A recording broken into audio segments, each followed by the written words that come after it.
Hi everyone, this is Loa Fridfinnson of Activate Corporate Relations and Training, and I am here today to give you a few helpful tips on how to reduce the fatigue you may be feeling when you're doing video conferencing, or otherwise known as Zoom fatigue. It is definitely a different environment work environment that we're all having to deal with right now, and that means our brains have to work so much harder when it comes to communicating through online platforms like Zoom and Teams and other video conferencing apps. What happens is our brains normally are able to take in a lot of sensory information when we're meeting people in person. Well, that can't happen when we're online.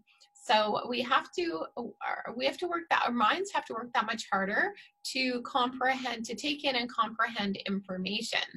The other distracting component of a video conferencing call is that we can often see ourselves, and that in itself can be a huge distraction. It's definitely a benefit to turn off your camera so you can't see yourself, so then you can really focus on your fellow participants.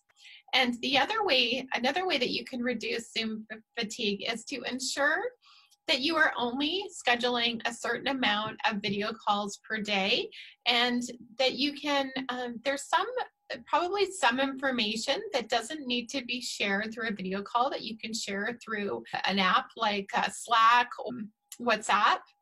There's a lot of information that can also be shared that way in real time. And when you are in a meeting, make sure that you have an agenda that everybody is able to follow, and that one person has their turn to speak at any given time. So make sure the person has the talking stick when it's their turn.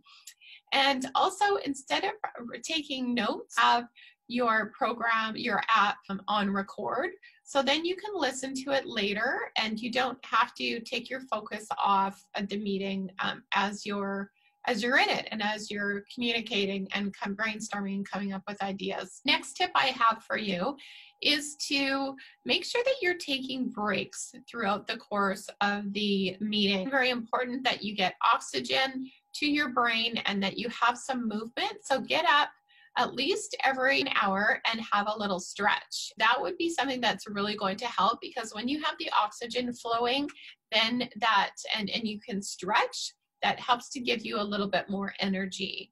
So those are a couple tips that I hope really help to make your video conferencing experience a little bit easier and more enjoyable.